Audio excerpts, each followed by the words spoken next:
right. What's up, guys? We're with Peachtree Rose Marketing, and this is While Supplies Last, the marketing podcast. Where we talk about all things business and marketing. My name is Laura. And I'm Gabby, and today we have Joe Mikitish and Sterling Crawford from Do Work. So do you guys want to tell us a little bit about you guys and what you do? Yeah, I'd love to. So, Sterling Crawford, working with Do Work University alongside the amazing Joe Mikitish. So far, we've run a handful of different companies separately and then running this together and launching some new stuff as well. So lots in the pipeline, lots to share. Great. So can you tell us just a little bit more about Do Work and what y'all do at work? Yeah, so it's been evolving.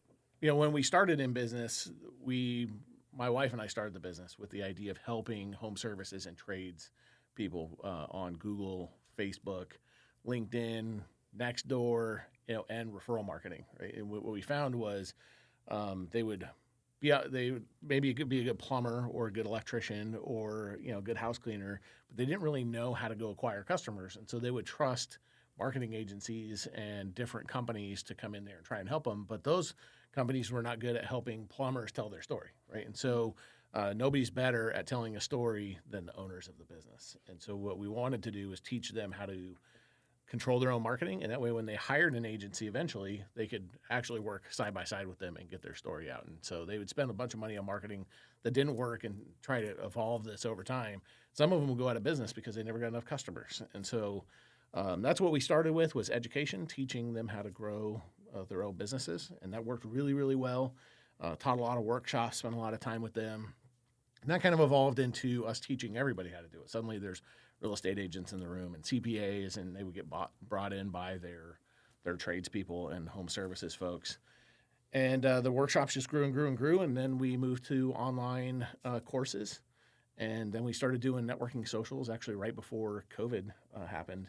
Luckily, we're in Idaho, so COVID didn't slow us down doing networking socials. We took 1 month off and kept at it. So, Yeah. we bring them all into a room and teach them how to network better, right? And so that's really where we're at now. Is primarily we lead with education, so we teach primarily home services and tradespeople. Still, is who our target market is. Although we do some classes for others as well, like real estate agents and that kind of thing. And then we run networking socials. So we have networking socials where everybody's invited, and we have networking socials just for the home services and tradespeople so that they can build those relationships. So because 80 to 90% of their referrals are going to come from each other. And so we want to put them all in one room so that they'll refer business and grow business. And so we work with about 5,000 customers across the country that are small businesses and really help them get more customers. That's what we do. Nice. Yeah. I know between the two of you, you've had about 15 or so businesses that you've owned and operated. Yeah, that's a lot. Yeah. Yeah, it's a crazy number. Actually, it's more. Those are just the ones that worked. Right. So there's more to them? Yeah. There's a bunch that didn't work where we were like, this isn't working. We shut it down. So we don't count that towards the total. But lots of success and lots of ones that didn't work too. Yeah, but Yeah. 15 total successful ones is pretty good, honestly. Yeah. So among all those businesses that you've operated, what would you say were the biggest challenges that you faced with each of them? Yeah, I think each business presents different challenges, especially if different parts of your life. Maturity is a big part of it. Obviously, what education you have, what you're exposed to, experience obviously is a giant hurdle. I know a lot of smart people out there, but unfortunately don't have any experience, so that presents different challenges too. But ultimately, yeah, I think it's just kind of where you are in your progression of experience at the end of the day. So, yeah, my first business, my biggest problem was I had a business partner. yeah, So yeah, I've learned through running. It's funny because one of my first mentors, when I lived in Nashville, when I first started getting the idea I was going to start businesses, and one of my mentors then he told me that there's one ship that doesn't sail, and that's a partnership. truth. And of course, I didn't listen to him. Yep. Because that's what we do as humans. We like to, not listen to those more experienced than us. We like to learn on our own through, getting kicked in the shin a few times. And so I brought on a business partner in my first business, and then it didn't go well, right? So we made a lot of money. We grew business very quickly, but quickly we learned that the way he wanted to run the business and the way I wanted to run the business and the way that he wanted to hire and the way I wanted to hire and the way he wanted to run the money and the way that I wanted to run the money, all completely different, right? And so we didn't really have a structure for that. And so I ended up selling him the business and walking away from it. And that was, I took on partners in 2 more businesses, got burned twice, and one of them worked out okay. So I'd say there's a 33% chance a partnership will work out. From experience. Yeah, From experience, and that seems to be business and marriage, right? So, 33% chance you get it right. So, that was a hard lesson to learn. It cost me millions of dollars over the years with the 2 businesses that failed. I can actually, one of them I can count down to the dollar what it cost me, and the other one, who knows what the future would have been had I run that business on my own. It would have been probably a lot bigger. So, that's my first lesson in business was don't have partnerships. Well, I think that brings up a good point, Joe. Of you don't know what you don't know, and when you're early in business, you're tenacious, you're excited, you're adventurous, willing to take on some risks that you might not later on down the road, having learned firsthand what not to do, ultimately. But I think that kind of validates the mission that Joe and I are on right now, of trying to educate small business owners and give them the proper do's and don'ts of who's out there that's actually going to help you, and who's out there just trying to take your money and line their pockets at your expense. So it's good foresight, right?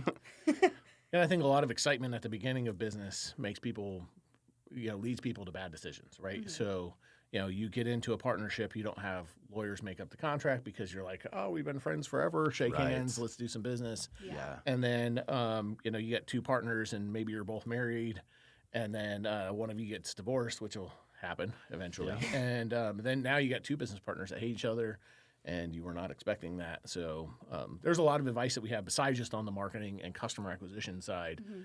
Running 15 businesses between the 2 of us that were successful and a bunch that didn't work. We have a lot of experience. We know. I've been running businesses since 1999. There's a lot of people I work with now that were not born when I started in business. Right. I was born 2000. It's kind of funny because I first joined a networking group called BNI in Texas, in Houston, actually, North Houston in 1999, and now there's people in my BNI chapter in Idaho that were not born when I joined BNI, and so the ones who are intelligent enough to ask for advice. That's the way I was when I first joined in BNI. Mm-hmm. There was a guy in there. In fact, we went to a BNI chapter last time we were in San Antonio. Mm-hmm. There was a guy who looked just like him. Yeah, I was tripped out a little bit because they could have been twins. Obviously, that was over 20 years ago, and that guy's long past. But older gentleman, and he gave me a book on networking, and he spent an hour a week with me, one-on-one, having coffee, and mentored me through that first business. And that first business, in 18 months, we did $4 million in business. Wow. Nice. And it was from mentorship and learning from other people's mistakes. He told me not to do the partnership. I did anyway. That was another mentor I didn't listen to on that one. But I listened to him on almost everything else, and that business grew fast. And we still use those lessons he taught me 24 years ago today in our business. So that's usually my first advice with people is find a good mentor. Find somebody who will mentor you. Truth. That doesn't mean they need to spend an hour a week with you, but listen to people who have a lot of more experience than you. I do it all the time. I meet with people who are in their 60s, 70s, 80s who've run businesses, $40, $50 million businesses, and I pick their brain any chance I get. Yeah. So, I think I'm obviously a little younger than everyone here, but entering the business world, I think it can be kind of intimidating. You mentioned mentorship, and I had a mentor whenever I'm in marketing, and it's always a little intimidating. Like, what really advice would you give for someone wanting to ask more questions, I guess? Not just mentorship, but just asking questions, just entering the business world as a younger person, I think. Yeah, you mean what questions should you ask? Yeah, what's advice kind of, and yeah. I don't think there's any wrong questions necessarily, and I would say don't be intimidated by people. Right. I've met people like Zig Ziglar. He's passed now, but I've met like Warren Buffett. I've met Bill Gates, and I was not intimidated by them. Grant Cardone, people like that, Ty Lopez, that are influencers in the community.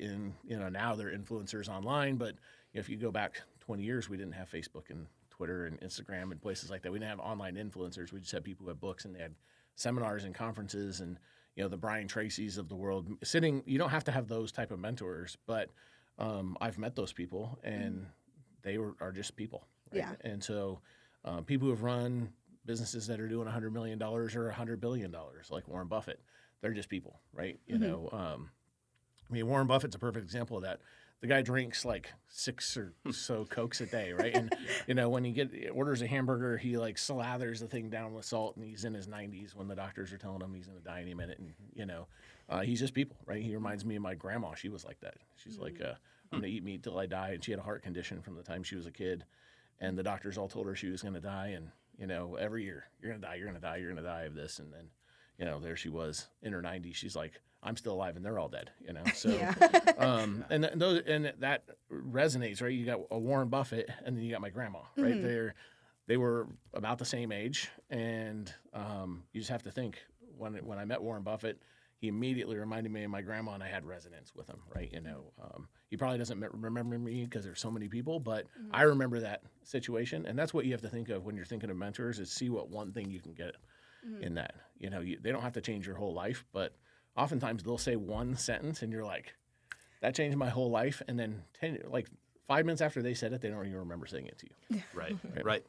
A lot of people come to me all the time and they're like, hey, like 5 years ago, you told me to read this book. I'm like, number one, I have no idea who you are. Yep. Number two, I definitely don't remember recommending that book, although I would recommend it based on the situation you just told me. Yeah. And, you know, one guy, he came to me, we were outside of a gala, and this is a mentorship type of thing. I had to get outside, get some fresh air. I was sitting out there, and he came out and sat next to me, and we had a conversation. I don't remember the conversation.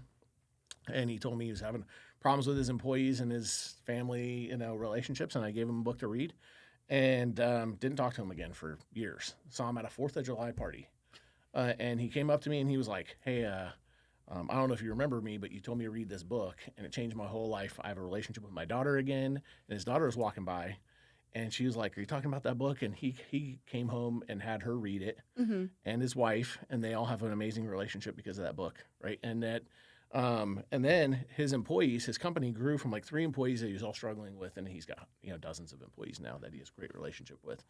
And oftentimes mentors, when you're thinking about mentors, don't be intimidated to ask them and tell them what exactly you have going on in your life. I mean, that was very vulnerable of him to tell me that he's having relationship problems with his daughter, a guy that I maybe met him in passing once or twice, for him to tell me that information. And then for me to go, and if I were you in that situation, I'd read this book. Yeah. And I didn't remember that conversation. And then I saw him again years after the barbecue, or the 4th of July barbecue, at a restaurant. And I was telling the story to another guy, and he was like, dude, that was me. I was like, what? He said, wait a minute. And but I told him, I was like, you know, I'm happy that he was vulnerable enough to tell me what he had going on and gave me the opportunity to be in a mentorship situation, even though I didn't remember it. You know, I still had an impact on his family life and on his business, and helped him out, and I'm proud of that. You know. Yeah. Yep. I do remember his name now. It's Chris, but yeah. It took a couple times. Yeah. Well, it takes a few times, yeah. Chris, wherever you are, you're remembered. Yeah. Now. Keep it up. Yeah, so. I think you ultimately touched on what I was going to say for advice for any like new, you know, business entrepreneurs, regardless of age. I think the biggest thing that I could leave you with is stay vulnerable. You have to be transparent. You have to be honest. If you're going to lie to yourself, you're going to lie to everybody else, and that's not going to get you very far. One of the biggest hurdles I had to get over first was my ego. I think most men, young and tenacious, you know, I opened my first brick and mortar when I was 19 years old and just jumped in. I went all into it. So ego was definitely part of that. Partly fueled by wanting to prove everyone wrong. That said, I couldn't do it. I had one of my friends. We went into a partnership arrangement, and we got into a situation where we didn't see eye to eye. And eventually the words came out pretty aggressively in my face, I own you. And I was like, oh, no, you don't. Watch this. And then I just went off, did my own thing, and exploded. But anyway, that was my first leg of it, ultimately. And then I ran into the situation where I wasn't being honest with myself, and that was preventing me from moving forward. It did take a mentor to come through. His name was Dan McCuskey, and he absolutely changed my life in every way, shape, and form, and enabled me to be comfortable being vulnerable, being honest with myself of like who I was, what I wanted to accomplish. And that just completely changed the trajectory of my life from that point forward. So, and that was hard for me to do, you know, coming, you know, I think most men deal with the struggle of failure, you know, having to admit to ourselves that we failed on something, let alone our spouse or, family members, your friends and family, it's really difficult. So having a mentor who's going to like help guide you through that was a big aspect of that. But once you get through that hurdle and it opens up that next level of honesty, that really enables you to then build genuine relationships. And then from that point, be more authentic in what you're providing for the community as well. So yeah, be vulnerable and get rid of the ego as quickly as possible. Yeah. Yeah. Y'all kind of touched on it about challenges, but for small businesses starting out, like what are the top mistakes you really see with their marketing specifically? Oh, man. Too many. We got an hour. I would say mistake number one is hiring an agency too soon. Yeah. Right. So, what happens is people start businesses. They're usually technicians, right? So if you've read the E-Myth, we all get into it. My first business, I was good at what the business did, and so I created a business in that area. What I was not good at was customer acquisition. What customer acquisition we had was just raw talent. It had nothing to do with skill, right? And so I usually tell people whatever money you're going to invest with a marketing agency or any kind of marketing, you should invest in yourself first, right? So education is number one. I would say most people don't do that because they want to be good. They want to go clean houses, or they want to do plumbing, or they want to do electrical work or solar, or be a real estate agent. What they don't want to do is be a marketing person. But the reality is small business owners, especially when they start in business, we're all in marketing. Right. And we're all in sales. Right. And I don't care if it's your personality or not. Somebody out there could teach you, right? And so that's number one is learn how to do it yourself first. Mm-hmm. And then when you get big enough, and I usually tell people when you're doing $1.5 million is when you should really start investing in marketing more than say a few $100s a month. Mm-hmm. What happens often though, like we run into this all the time, locksmith starts a business and spends $12,000 on marketing and gets no customers in return, and goes, well, that's all the money I have. This happens all the time. We actually talked to a guy. He's an electrician. Same thing. Started in business. Great electrician. Amazing. Has all the licenses. Has everything all set up. Should be getting tons of business. And so he goes to a marketing agency. Hey, build me this really fancy website. Hey, build me a Facebook page. Start posting stuff on there, and all the customers I want are going to come. And then 6 months later, he runs out of money and goes, what happened here? I don't understand why I don't have customers. Owner of a roofing business. She got sucked into somebody who's like, I'll build you a funnel. We're going to do some ads. We're going to do all this stuff. And then, she got bought into the funnel system. I'm going to do funnels. And then, 15,000? Was it 15 grand? Yeah, one transaction on a Monday slid her card. And I think it was by that Thursday, the guy she had hired locked down all of her accounts. So Facebook, Instagram, everything. And to this day, I don't think she's gained access back to that yet. So wow. Yeah. So step one is be careful who you hire. Right. Education is key. I wish I'd learned that in business, right? And so I learned how to market through referrals, and that did quite well for me. And I grew many businesses that way, and I really invested in education. In fact, I always tell people, you would be flabbergasted if you knew how much I spent on education, like what's in my head. And because I usually don't tell people because they don't believe it. They're like, that number's way too ridiculous. Yeah. And I'm like, it makes your like $60,000 or $100,000 you spend on college education seem very small, right? Yeah. It's a bargain. It's a bargain price, right? And so, but the reality is you got to educate yourself. Number one. Number two is be very careful about what avenue of marketing you spend money on, because there's a lot of them. Right, there's people out there doing door hangers, and then there's people out there buying billboards and ads on the radio. And the reality is all that stuff is very expensive, but very little return in number of customers that you get. Yeah, can I just jump in? Do you know anyone who listens to the radio, like over the air radio? My mom. I do when my Spotify is not working. Why would your Spotify not be working? I just have issues sometimes. Technology doesn't always agree with me. She has bad technology issues, but yeah. Quick side story on that. I did talk to a guy running a restaurant, and he had 4 restaurants, wanted to hire high schoolers and college students, and spend all of his marketing dollars on radio ads. And I asked him, I was like, know any high schoolers or college students who listen to over-the-air radio. It's all Spotify, Pandora, if that exists anymore. I don't even know. I haven't used that in forever. But My mom also uses that. well, tell your mom hello for me. She uses all the stuff people don't. So Right. But that's like a very ineffective avenue for him to take, right? So I think that's kind of what, to highlight off what Joe's saying, like be careful how you spend your marketing dollars, especially as a small business, because you don't have a lot to spend. You know, we talked to one guy, I think it was in McKinney, Texas, spending like $7,000 a month on advertisement stuff for like Google, Facebook. I don't know what else he was advertising on. Bunch of stuff. Yeah, I mean, think about that, $7,000 a month as a small business. And I think that was about a third of his overall revenue went back into advertisements, which didn't net him anything. I think he said his best month he got 8 referrals, which probably were about $100 each referral from that. Or not referral, but leads from that. So Yeah. wow. Yeah, and we ended up teaching him how to do organic marketing himself, and really, and he has us helping him with some stuff. So the one thing we do for people is Google Business. That's the only done for you marketing that we do, and it's all organic. And he does no other marketing now, 0 other marketing, and so he's spending $7,000 a month because he's just you got like it's funny because that wall behind you's got all those little hexagons on it, and you can just sit here and throw darts at them, right? And each one of them represents a different type of marketing, but which one of those actually works, right?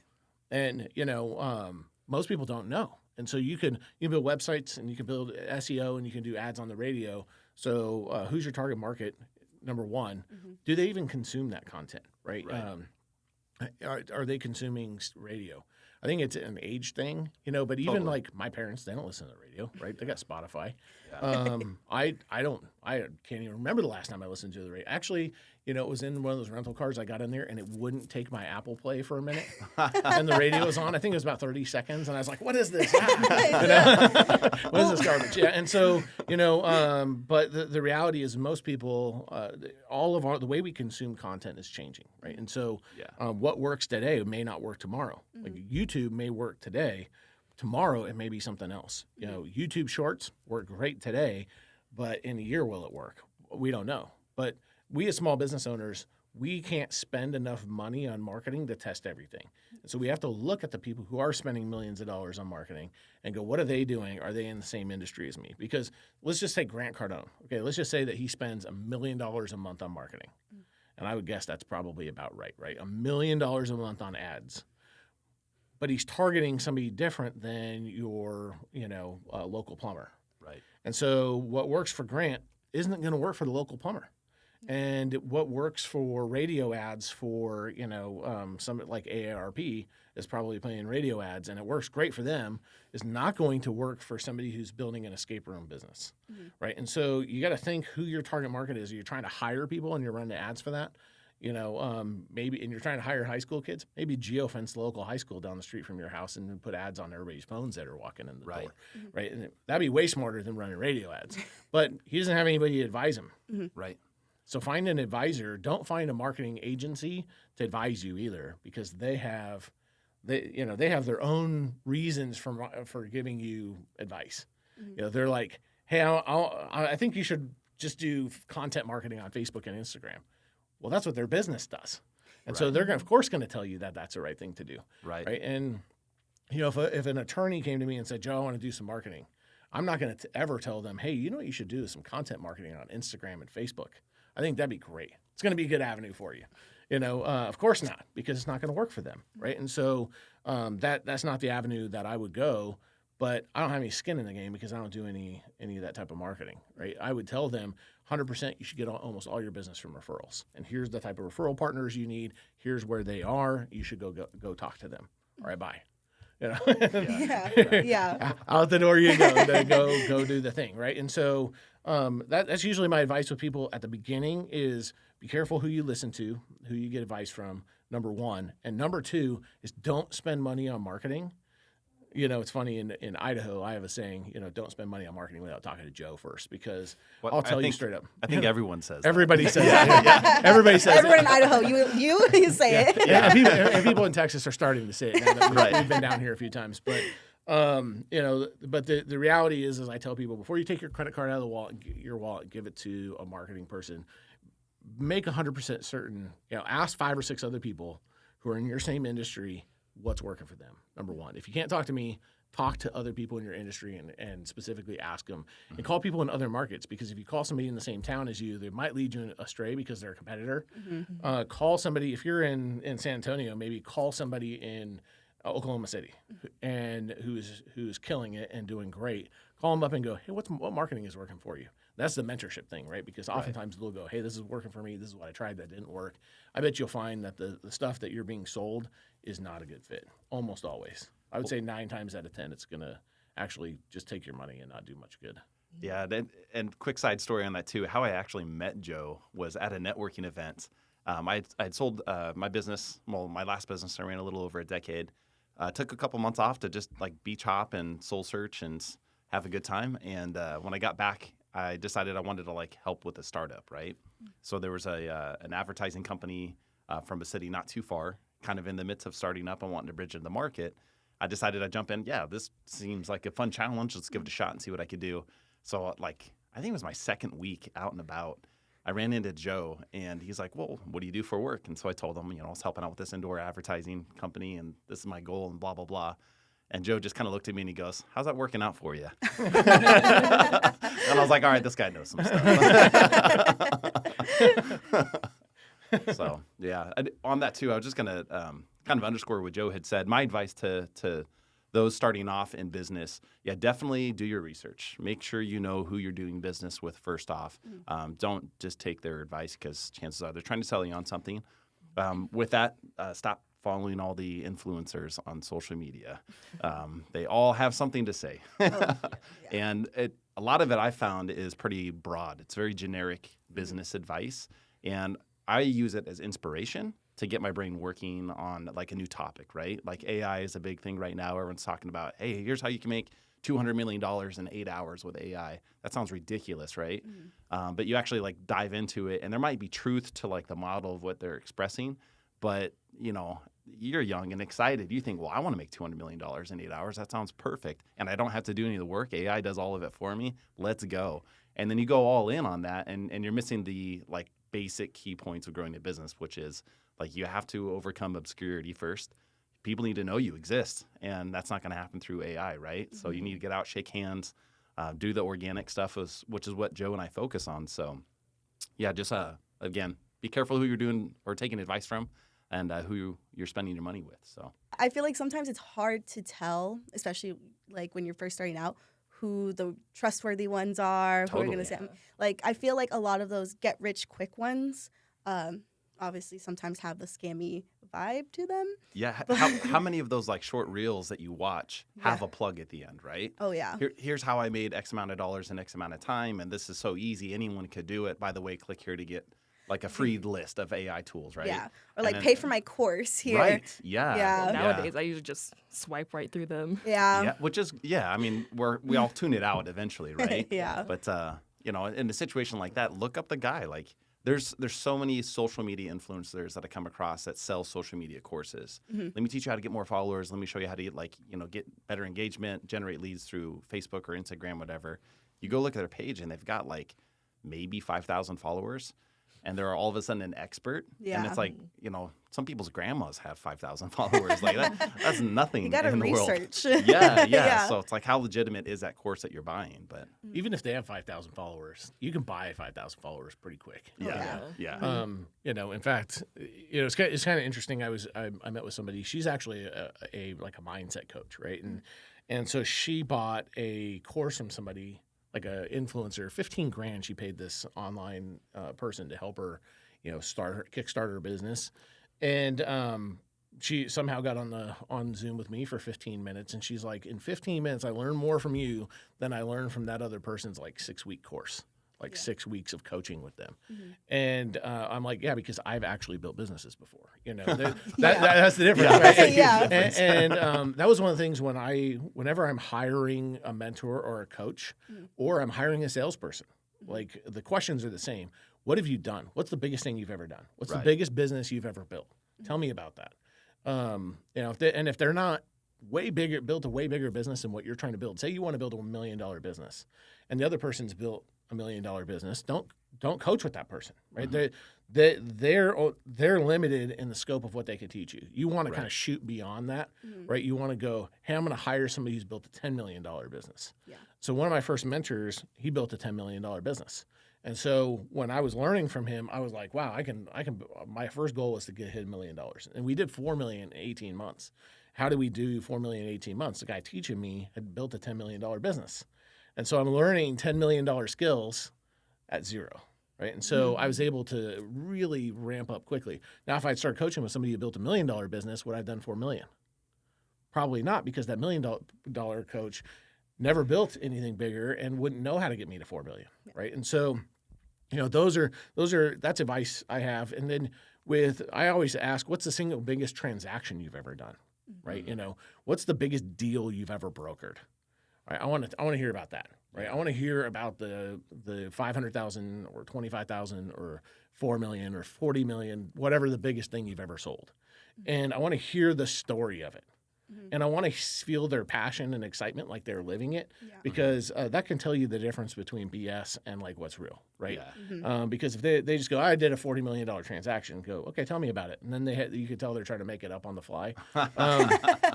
You can kind of guess that they're probably not a good fit for you. Yeah.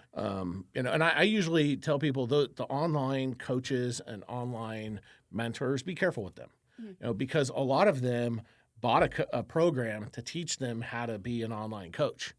Right. And they just regurgitate it, right? Yeah. Sterling and I have learned by getting kicked in the nuts and beat down all day. And literally, yeah. With you, martial arts. I never actually physically got kicked. I've built and lost millions of dollars, right? And so what I've learned along the way is how to build it. I've learned how to lose it, which is I can teach people how to avoid that, right? And so when you think about, and that's being vulnerable, right? Literally, the amount of money I would have now, I wouldn't need to work had I not lost it on several deals. But talked about ego. I'm like, I can do anything I want. I'm going to go get this business partner. We're going to build this big thing. And we built it. And then on the backside of it, I got screwed out of all my money, right? And so, literally millions of dollars, over $4 million on one transaction I lost. And when you think about that, most of these online coaches never seen $4 million, much less lost it. Right? And I had it to lose, right? And so, when you think about who you're hiring as a mentor, think about people who've not only had success, but also people who have had failure, because oftentimes the best lessons are learned on the way down, right? And then coming back up, did they overcome those things and come back up? If you're looking for a relationship coach, should you hire a relationship coach that's only ever had positive and amazing relationships? Or should you hire a relationship coach that's had positive relationships, negative relationships, overcome those negative relationships to create something amazing? Yeah. And if so, maybe that's the person you should hire. And that applies to business too. Yeah. And marketing, right?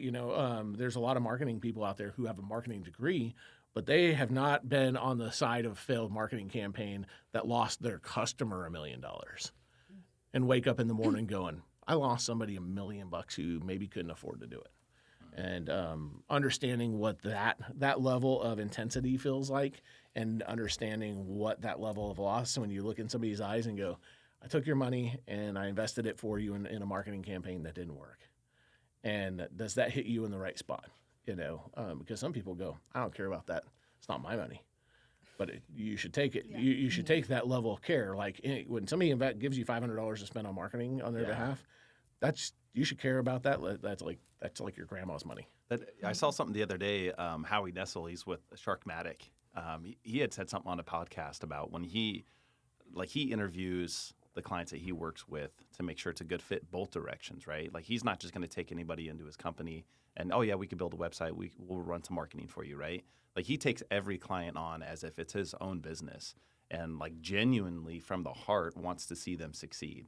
And I think that shines through all the interactions that he has here locally through San Antonio. Like he's a very prominent person. He didn't get there by being a shady car salesman, no offense. But he's authentic and genuine. And that kind of goes back to the transparency that we were talking about earlier as well. So it's a good example of that. Yeah, that's great. Yeah. So y'all hit a lot of good advice as far as marketing and what people should do. Do you have any advice for people who have a small marketing budget that want to stretch it as much as they can? Call Joe Mikitish. Follow them on LinkedIn. Yes. You know, I think that, follow me on LinkedIn. That's a good way to do it. And I do respond to messages on LinkedIn, right, from people. A lot of the influencer type are too big, right? You know, if you want to talk to Grant Cardone, you know, you have to spend a lot of money to get a meeting with him, right? And so, you know, you don't necessarily need to do that, right? You can talk to other people. But what I usually tell people with a small marketing budget is, and it depends on what you mean by small. If it's like $200, you should take people to coffee.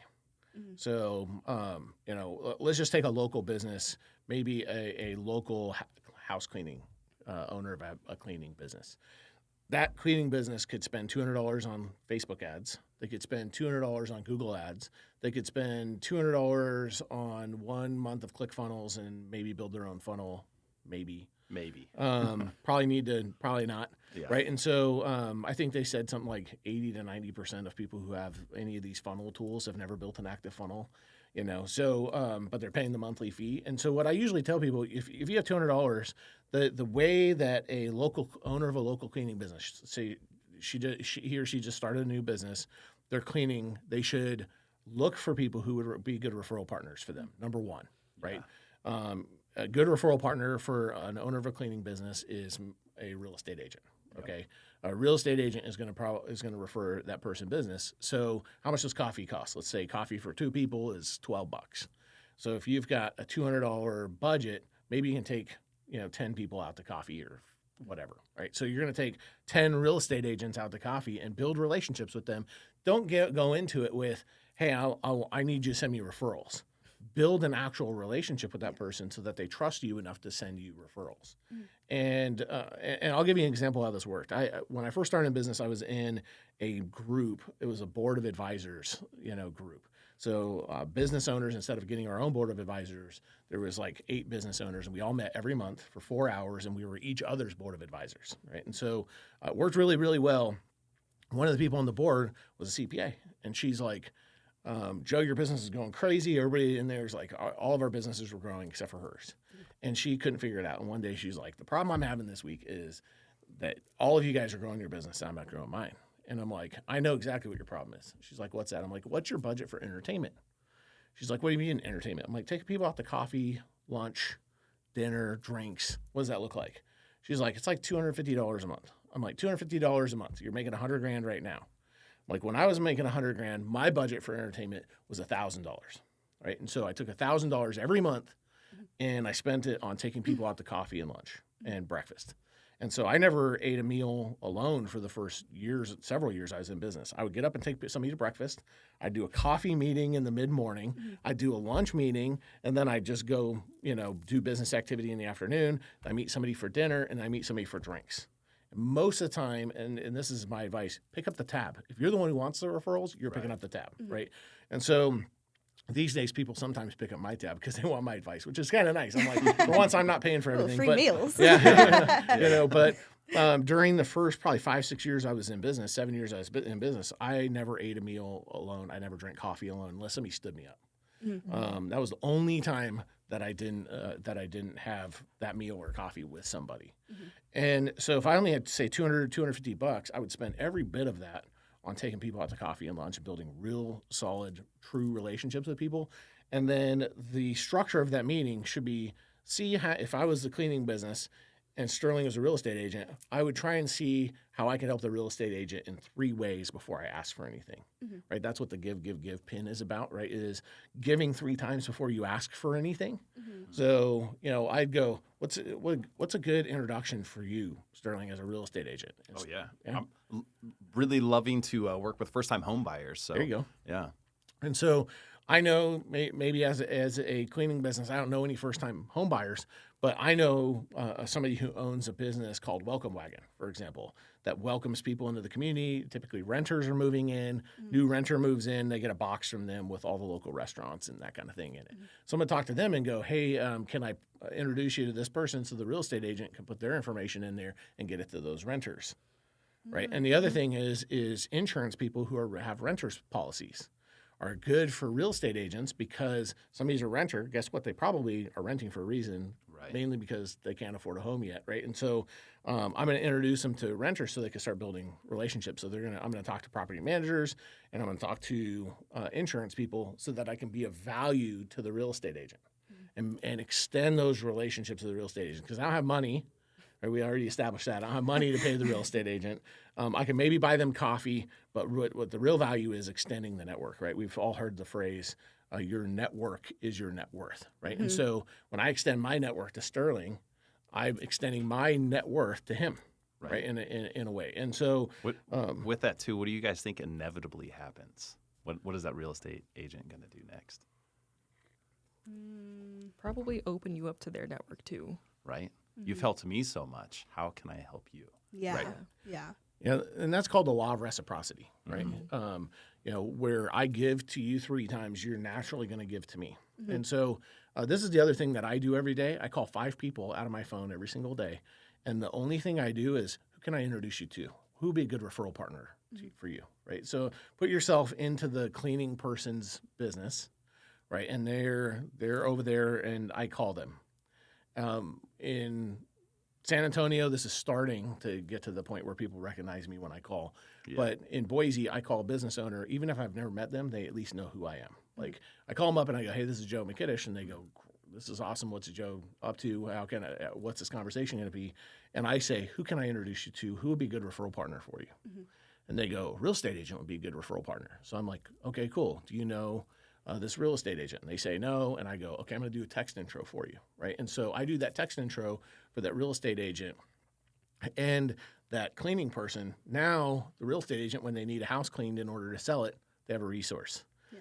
The cleaning person is getting business from the real estate agent. Both of them are winning, right? And so I've created a win-win situation. I've asked for nothing in return. I make that introduction. I go, okay, bye, have a great day. Yeah. See you at the next networking thing or whatever, right? And I'm just like, end the call. And usually, and I've heard from other people, they look at their phone and they're like, what the heck? Joe called me and made an introduction for me that's of value. And seconds later, that text intro comes through between them and the real estate agent.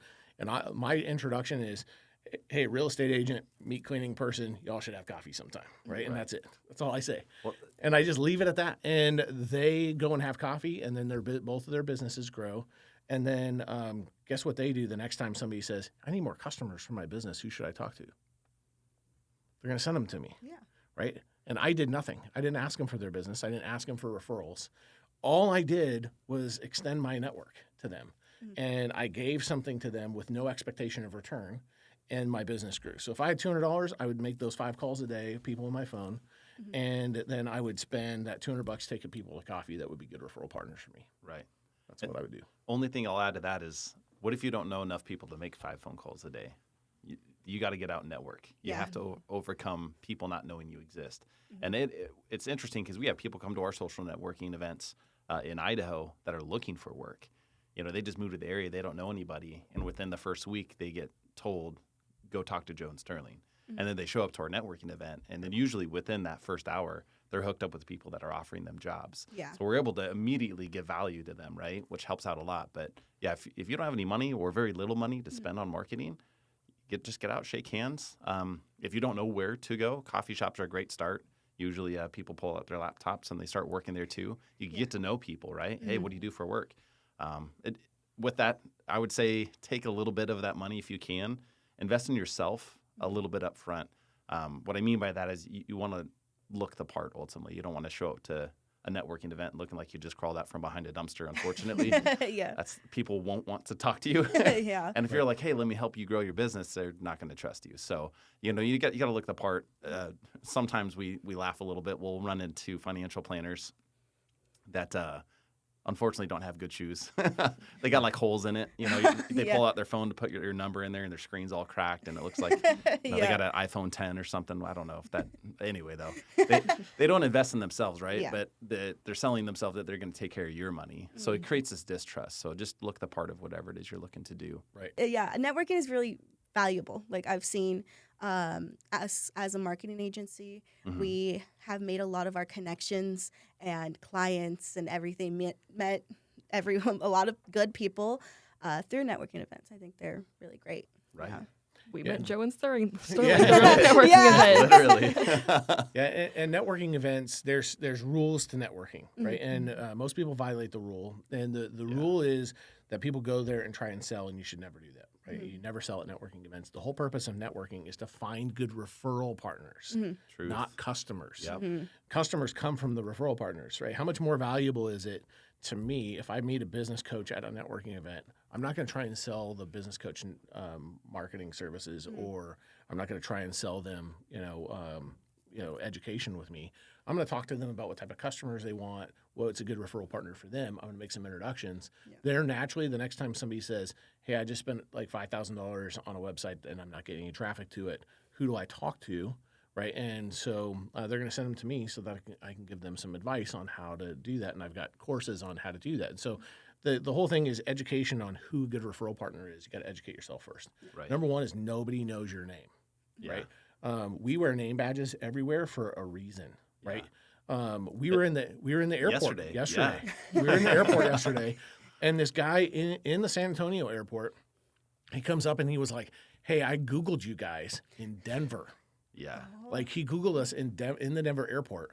And then he waited the whole plane flight from Denver to San Antonio to talk to us, caught up with us finally in the rental car, at the rental car counter. He chased us down and he was like, my friend really needs what you guys have. And so got our contact info, but he felt comfortable coming up and talking to us because we were wearing our name badges. We wear our name badges all the time. Yep. I take my wife out for brunch on a Sunday morning. I'm wearing my name badge. And one of the biggest deals I ever had was in the Denver airport. My flight got delayed and I was sitting there drinking a beer. I like to sit where everybody can see me out in the walkway, and I like to watch other people, I'll be honest. But, I was sitting there, I was just people watching. This guy came up, he's like, Joe, I haven't talked to you in years. And he came up and sat down with me. And we had a whole conversation, and over the next year, we did over $1 million in business together. Well, and he told me at the end of the conversation, he was like, I was nervous about coming and talking to you because I couldn't remember your name. Then I noticed you had a name badge on, right? There's a very famous influencer named Tony Robbins, right? And at one of his conferences years ago, this is in the early 2000s, this guy got up there on stage, and he talked about personal branding. And the one thing that I walked away with was get a name badge and always wear it. Right. Mm-hmm. And so that afternoon, I found a sign shop across the street and walked over there. And I'm like, can you make me a name badge? In fact, it was very similar to the name badge I have on now with the magnets and the whole thing. And they made it for me. And I walked back in the building. And the first person I saw was that branding guy. He's coming out of the building. I was like, dude, I got a name badge because of what he said. And so we had a great conversation. It was on that flight back and I was sitting in the Denver airport that guy came up and talked to me with that name badge on. Wow. Like that $10 name badge made me millions of dollars, right? And so I can't even quantify how much money my name badge has made me, but it's probably multiple seven figures easily, right? Yeah. And so the $10 name badge, and I've got two of them, right? I keep one in my laptop bag. I keep one on my chest, and if I walk out of the house, I'm like, that, I've got another one in my bag. But it's just habit now. I just put it on every single day. And some people feel uncomfortable doing that, or they feel awkward, like going to church wearing their name badge. Just do it. Do it. Yeah. You can be uncomfortable while you're making money, right? Yeah. No one's going to come and point at you and be like, you have a name badge on. I've never had that happen. You're not going to. People thank me. Yeah. They're like, thank you so much. And I always tell people, I'm like, I wear this as a gift to you because I don't want you feeling uncomfortable not remembering my name. Yeah. And in Boise, everybody knows you. I'm like, you'd be surprised. If I took my name badge off, people would not remember me. They wouldn't remember my name. I would say probably in a given day, there'd probably be 4 or 5 people who would see me across the room somewhere and they wouldn't remember my name. This happened one time at a networking event. A lady came up to Joe and was upset that he hadn't called her back. And she was like physically upset. Oh my gosh. Like mad in the face, like yelling, kind of whole thing, right? And so I was standing there watching the whole thing happen, and Joe kind of listened and was like, hey, I apologize and owned up to it and everything. He was like, I'm so sorry. What's your phone number? And he's typing into his phone to see if he missed a text or whatever phone call, and couldn't find her. And she kept calling him Bob the whole time, though. And so then, Joe kind of looked at her and, looked at his name tag. And then I saw his finger, I'm Joe. And she was like, no, you're Bob. She was insistent. Yeah. I was wearing the name badge even, and she confused me with somebody else. Right. Because there's so many people that look like me, Yeah, of course. One of those faces. Especially in Idaho. One of those hats. And, Yeah, and she had me confused with somebody else. Another cowboy. Yeah, she was mad at me, but I didn't I didn't dissuade her. I was like, all right, go ahead and text me and I'll call you back later. And She never did. I guess she text Bob. I don't know. Yeah. Just ran into She's you. like, I just saw you. Yeah. Whoever the other guy is. Yeah. So take that $200 that you have for your marketing and go buy a $10 name badge. I think Oh, is what we yeah, got out of yeah. all that. Yeah. Yeah, and make your name prominent, right? So like ours, you can see across the room. I like white background with black lettering that people can see from distance, right? Don't get too fancy with it. Don't get fancy and make all the little sparkles and make your name so that people can't read it. Yep. You know, it's uncomfortable too if you're at a networking event and I'm standing like maybe this far away and I can't read your name badge. Like that's awkward, right? And so make it so that people can see it from far away. I was across the room. My wife and I were at an event the other day. And this guy was like maybe 40 feet away, and he's like, "Hey, Joe," and then he's like, "Hey, somebody's looking for you." And I looked at him and I was like, "Do I know this guy?" And he was like, "I actually don't know you, but I saw your name badge and thought it'd be the fastest way to get your attention instead of saying, 'Hey, you,' right?" Well, and so he was right. He was right. Yeah, he got my attention. You did. Yeah, and so I went over there and I was like, "Hey, thanks for letting me know that." And he was like, "Hey, no problem." And I was like, "So what do you do?" We had a great conversation about his business, right? But and it all came because he knew my name because of my name badge, right? And he owned a business, and we're gonna have coffee in a couple weeks, right? Yeah. So these are all like the rule of networking. I always tell people, rule of networking number 1: don't pitch slap people. Right. So when you walk in, don't pitch them on whatever your business is. Yeah. You got to get down what your business does in 7 words. 7 words. Right. And and that's the only words you should say. If you got to explain it more than that, it's pitching. Right. And so 7 words, always wear your name badge, make the whole conversation about them. Right. It's about you, not me. Right. And because people don't care about you, actually, they care about themselves and they want to talk. Right. And so give them the opportunity to do it and then just reinforce it. They keep asking them questions that even if they never learn what you do, they'll love you. Right. And that's the people don't remember what you do. They remember how you made them feel. Yeah. And so in networking, it's exactly that same thing. When you're networking with somebody, you got to make them feel like you care about them. And the only way to do that fast is to make the conversation all about them. There's an authenticity to that as well. Like some people say, fake it till you make it. On that, just be genuine. Personally, from my side, I don't like it when someone comes up and it's like, oh man, and they just kind of like go into this character almost. And you could tell it's not genuine and they're not really listening to what you're saying. They're just trying to like make you feel good the whole time.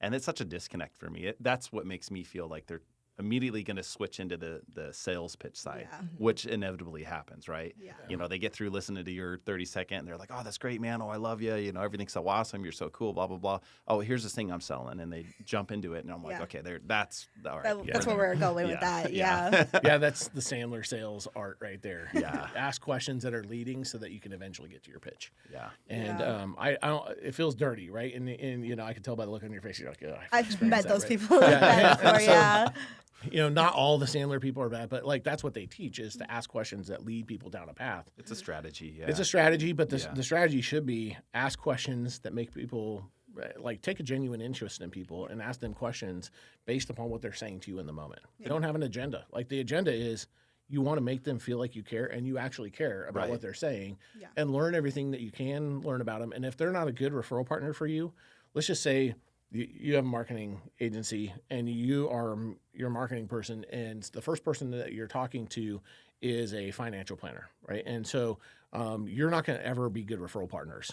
Right. It's never going to happen, right? They may refer you one deal. You may find somebody who needs their service one time in 10 years, but you're not a good referral partner for them. But earlier in the evening, you met a bookkeeper and you're like, hey, I met a bookkeeper earlier. They would be a great referral partner for you. Let me introduce you. And you walk them over and you hand them to each other. Yeah. And you go, Stacy, meet Mike, Mike, meet Stacy, financial planner, meet bookkeeper. And then you let them network, right? And you just walk away and go, okay, my job here is done. You guys know what to do. Yeah. See you later, right? And so what you don't, there's a win. There's 2 wins there. One is you're not stuck talking to somebody who's a bad referral partner for you. Number 2 is you provided them with actual real value, right? And you've listened to what they said. Yep. This is what I need. I'm here to get referrals and build referral relationships.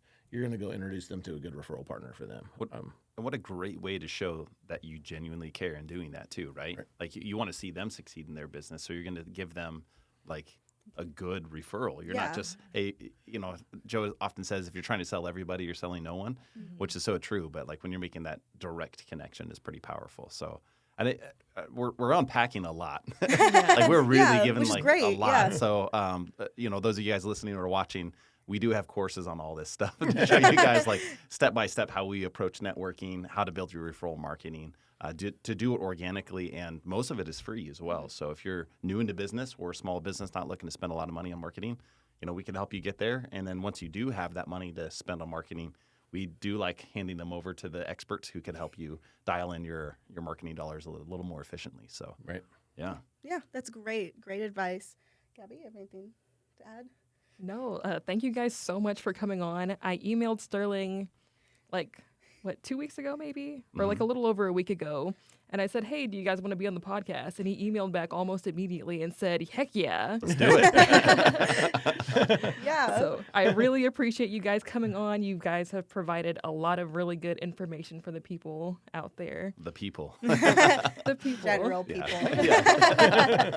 And us. And Yeah. us. I've been mentally taking notes. I'm really going to go back and listen to this and write Yeah. that down. So our next networking event in San Antonio is on Wednesday. I hope to see you guys with name tags and Ooh. ready to rock and roll. Oh, yeah. So. This is great conversation. So where can our audience find y'all?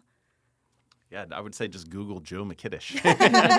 Literally, he's like number one on that. But yeah, LinkedIn, Facebook is great. Joe and I, we like to have fun with work as well. We focus a lot on work. We work a lot, hence the do work. But we have fun doing it. So we're always putting up like silly reels and just engaging videos to try to let people know who we are as people through all that too. Because it's just great though. We always get good engagement and good laughs from it as well. So Yeah. yeah. Great. Facebook and LinkedIn is great. And then obviously just doworkuniversity.com. Easy way to get a hold of us there, kind of see what we're up to. We got events pages and the whole 9 yards. You could register for workshops and get started on the courses for learning and all that good jazz. So Yeah, great. Yeah, and don't feel intimidated. Hit me up on LinkedIn. Like people are, Yeah. I've heard that before. People are like, Yeah. I was going to connect with you on LinkedIn, but I felt intimidated. I'm like, don't be intimidated. Just send me a connection request. I'll accept it. As long as it looks like you're a business owner and you're legit. Yeah. If there's no qualifying information, I might say no. But if they just say, hey, I need help with my business, put a little note in there. Happy to help. That's what we're here for. yeah. Yep. Great. We'll definitely have to take a photo with all of us after. Yes. Oh, 100%. Yeah, that would be fun. Yeah. Put it on our LinkedIn. Yeah. And with that too, Joe and I love promoting other people. So if you guys do see us out and about, if we're out grabbing coffee or a beer or cigars or whatever the case may be, and you see us, come get a picture with us. We'll tag you and post your business name on there too. So that way you get exposure to our network and then overcome that obscurity. And that's all free. You don't have to pay us for that. So Great. yeah, we're helping the people. The people. Yeah. and if you feel inclined, you can buy me a beer. Only if you want to. Only if you want to. You don't have to. No There's no pressure. requirement. Well, thanks again, guys, for joining us. Once again, we're Peachtree Rose Marketing. This is While Supplies Last, the marketing podcast. And if you're a small business owner or an entrepreneur in San Antonio or the Bernie area, you can reach out to us for a free consultation on our website, peachtreerosemarketing.com. We're also on Instagram, Facebook, and LinkedIn if you guys want to reach out. We also just started a TikTok. Are we doing that next or? We can. We can. We talked about it before. Doing the TikTok. It's just Joe. It's just like just standing there. Yeah, he's just there. Oh no, you gotta do the Wednesday dance or something. Yeah. Oh, yeah. We'll do a Yes. whole dance with y'all. Stay tuned for that. Yes. So definitely check that out. All right. All right. Thank you so much, guys, for joining us. And I'll be the end of it. Thank you. Thanks. Bye. Bye. See you guys.